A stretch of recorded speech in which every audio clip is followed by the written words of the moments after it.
Forget the usual myths of combat.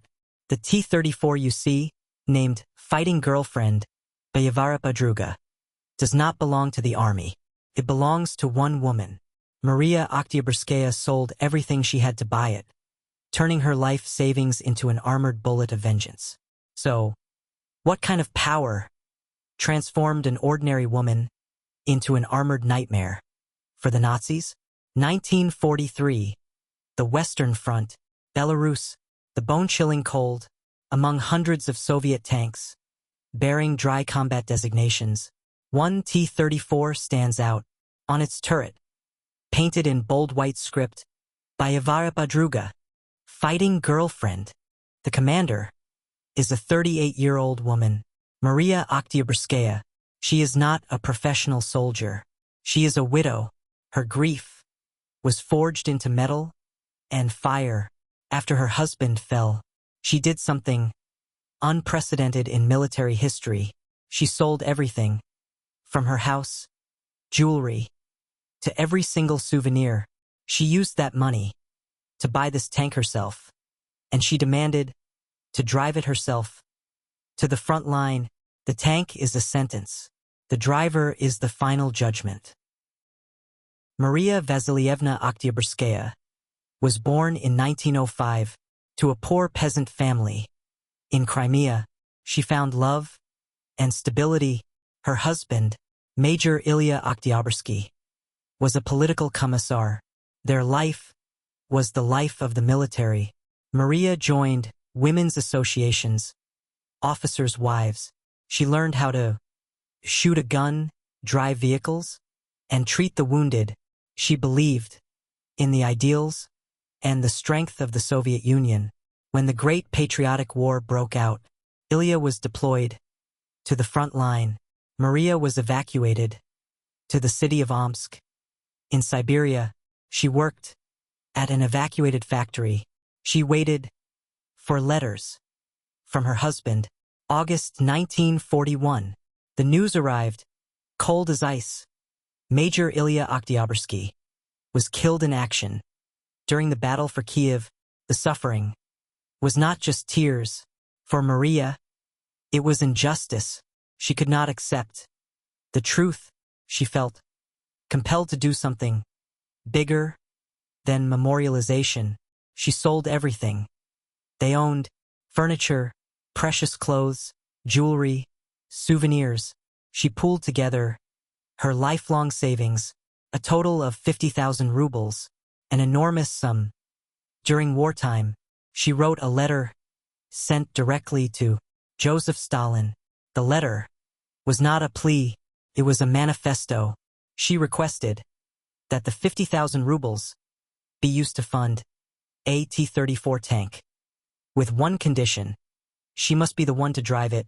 She wrote, "I want to take revenge on the fascists for the death of my husband and for the tortured Soviet people." The Kremlin could not ignore this sacrifice and this determination. Joseph Stalin approved. Mariya Oktyabrskaya was sent to the Omsk Tank School. 38. She was the oldest trainee. The training program lasted 5 months, a grueling regimen designed for men half her age.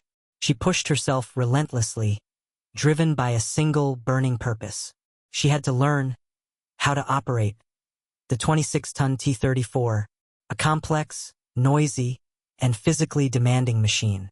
Learn engine repair, loading the cannon, and shooting. She focused with high intensity. She worked twice as hard as her younger comrades. She was not just a driver. She was the chief mechanic of the tank crew. She had to understand every detail of the machine. Her comrades called her, with respect, Mother Mariya, but they knew she was not a warm mother. She was an officer of steel, forged and driven by hatred. October 1943. Mariya's tank was assigned to the 26th Guards Tank Brigade of the 2nd Guards Tank Corps, a unit known for its daring assaults. Right in the first battle, in the Smolensk region, She faced well-dug-in German defensive positions protected by trenches and mobile anti-tank guns. Her T-34 spearheaded the assault. She drove the T-34 through the German defensive line. Her driving was aggressive, almost reckless, maneuvering the heavy tank to shield the infantry. She commanded her crew, destroying an anti-tank gun and several machine gun nests. In combat, she displayed unbelievable audacity. When the tank took light damage, she immediately repaired it herself. A highly dangerous act. A faulty drive shaft or a damaged fender often meant immobilization, but Mariya refused to let her tank stop. She did not wait for orders. She carried a submachine gun and rushed out under fire, repairing the tracks, pumping oil. The constant German shelling was nothing compared to her focus. The T-34 was not the Soviet Union's tank. It was her tank, her personal weapon in the war of attrition. November 17 to 18, 1943, the operation at the village of Novoye Selo was a crucial breakthrough attempt. The Fighting Girlfriend tank penetrated deep into the German line, acting as a shield for the advancing Soviet forces. Her crew destroyed 2 German tanks and an ammunition depot. The Germans were stunned by the ferocity of the attack, particularly the aggressive maneuvers of the T-34 bearing the strange name. She did not flinch. She only sought direct confrontation. In the chaotic exchange of fire, tragedy struck.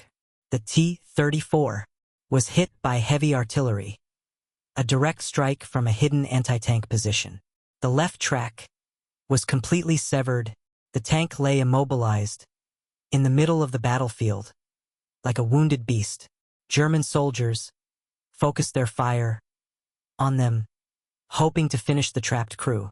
She refused to abandon the tank.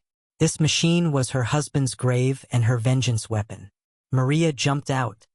With her comrades, she carried the repair kit. What followed was an act of raw, mechanical heroism. She fixed the track amidst the bullets for 2 hours. While the infantry desperately covered them, she worked on the heavy metal links, ignoring the roar of the guns. Her mechanical skill, honed in Omsk, saved them all. She completed the repair of the tank. They drove the tank back to base safely. This impossible feat cemented her legend. She was promoted to sergeant and became a recognized hero throughout the Western Front, receiving the Order of the Patriotic War, First Class, for her valor. January 1944. The fierce battle at the village of Krinky. The objective was to capture a strategically vital high ground. The Fighting Girlfriend continued to lead the charge. Mariya drove the tank, attacking 3 enemy trenches with unparalleled precision, driving directly over the enemy positions to demoralize and crush them. Destroying 3 more machine gun nests, she helped the Soviet infantry seize the strategic high ground, but Nazi Germany would not accept defeat. They focused their remaining heavy armor on eliminating the lone T-34 that had caused so much destruction. An anti-tank shell struck with devastating force, hitting the upper hull of the T-34. The shrapnel tore through the confined space. Mariya was gravely wounded by shrapnel to the head. Her mission ended abruptly. Her comrades carried her out of the tank. She was rushed to the field hospital, then later the Kremlin hospital in Omsk. She fought the injury for 10 weeks, a final silent battle against death itself. She never regained consciousness. March 15, 1944, Mariya Oktyabrskaya passed away. 2 months after her death, she was posthumously awarded the title Hero of the Soviet Union, becoming the first and only female tank driver to achieve this highest honor. She proved that courage transcends the limits of pain. The Fighting Girlfriend tank continued to serve until the end of the war, carrying the fierce legacy of its original commander. It remains a symbol of sacrifice and a vow of vengeance. Mariya Oktyabrskaya, She turned a personal tragedy into a historical vengeance. She used love to create a war machine. The power of vengeance is steel and fire. But what about the power of intellect? The power that fought in absolute secrecy. The woman who created the greatest code-breaking machine. The machine that shortened the war by 2 years. The next file is about the mathematician who defeated Nazi Germany. With numbers and silence,